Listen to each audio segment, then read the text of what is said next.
بسم اللہ الرحمن الرحیم۔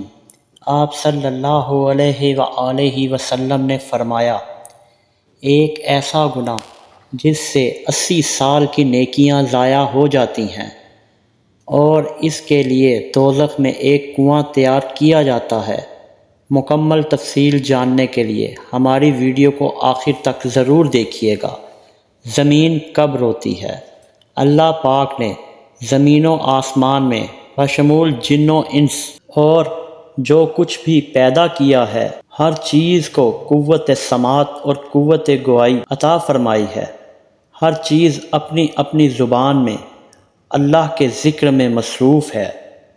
ایسی تمام چیزیں جو اللہ پاک نے پیدا کی، جب ان کو کوئی چیز عطا کرتا ہے تو وہ اس پر شکر بھی ادا کرتی ہیں، اور جب ان کو کوئی تکلیف پہنچتی ہے تو وہ اس کا اظہار بھی کرتی ہیں۔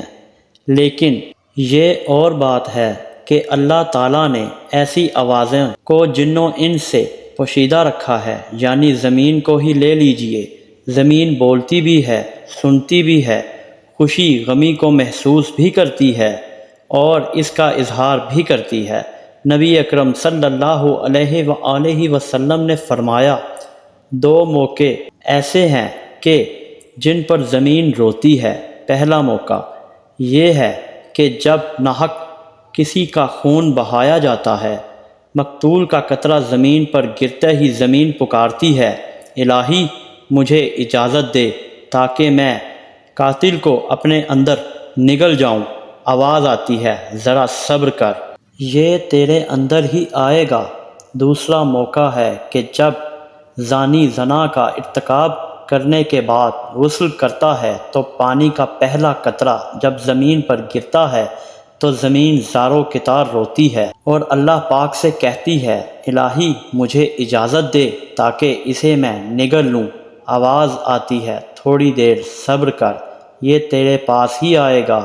زنا کاری ایک بدترین لعنت، ذلت اور پستی کی علامت ہے۔ اس کا مرتکب وہی شخص ہوگا جس کے دل میں خوف خدا، عذاب آخرت کا ڈر، آیات کرینہ اور احادیث نبوی کا پاس نہ ہو، اپنوں اور غیروں میں اپنی ذلت اور رسوائی کا اندیشہ نہ ہو، اور وہ نہایت ہی بے شرم جس کی انسانیت حیوانیت سے مغلوب ہو چکی ہو۔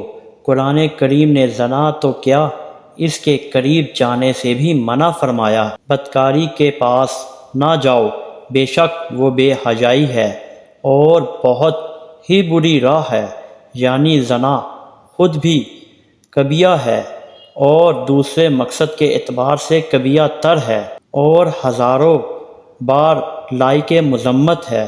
افراد کی روحانی پاکیزگی اور اخلاقی طہارت کے بھی منفی ہیں۔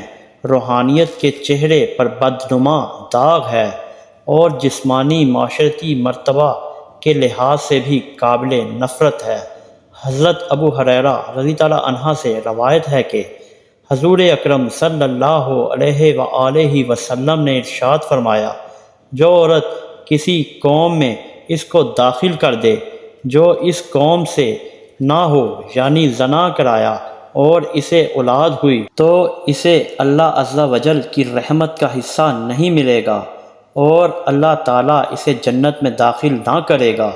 حضرت عبداللہ بن عباس رضی اللہ عنہ سے روایت ہے کہ حضور اکرم صلی اللہ علیہ وآلہ وسلم نے ارشاد فرمایا، جس قوم میں زنا اور سود ظاہر ہو جائے تو انہوں نے اپنے لیے اللہ عز و جل کے عذاب کو حلال کر لیا۔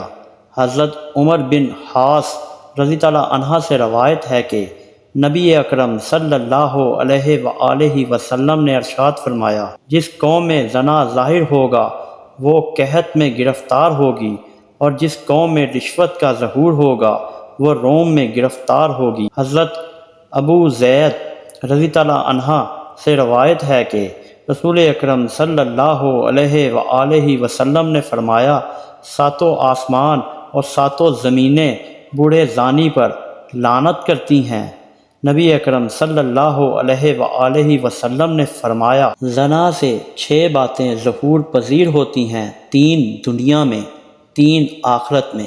دنیا میں زانی کا چہرہ سیاہ ہو جائے گا، اس لیے اس کے رزق میں تنگی آئے گی اور عمر سے برکت نکل جائے گی۔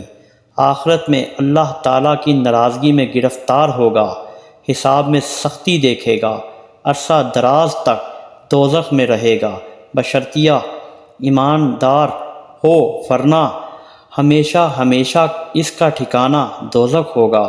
نبی اکرم صلی اللہ علیہ وآلہ وسلم نے فرمایا، جو کوئی آزاد یا غلام عورت سے زنا کرتا ہے، اس کی قبر میں 20 لاکھ سوراخ کر دیے جاتے ہیں، جن سے سانپ اور بچھو اور آگ کے شعلے اس پر حملہ آور ہوتے ہیں اور وہ عذاب قبر میں مبتلا رہتا ہے۔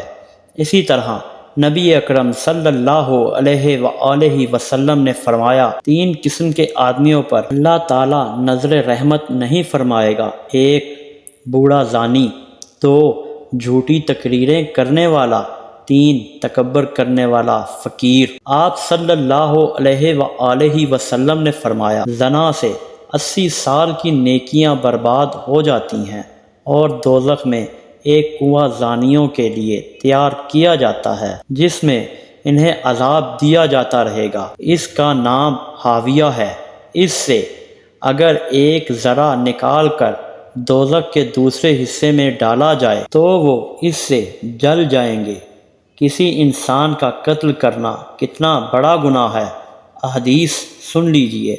حضرت ابو سعید خدری اور حضرت ابو ہریرہ رضی اللہ عنہ سے روایت ہے کہ نبی اکرم صلی اللہ علیہ وآلہ وسلم نے مومن کے قاتل کی سزا جہنم بیان کرتے ہوئے ارشاد فرمایا، اگر تمام آسمانوں اور زمین والے کسی ایک مومن کے قتل میں شریک ہو جائیں تب بھی یقیناً اللہ تعالیٰ ان سب کو جہنم میں جھونک دے گا۔ قتل و غارت گری، خون ریزی اور فتنہ و فساد اور ناحق خون بہانا اتنا بڑا جرم ہے کہ قیامت کے دن اللہ تعالیٰ ایسے مجرموں کو سب سے پہلے بے نقاب کر کے کیفر کردار تک پہنچائے گا۔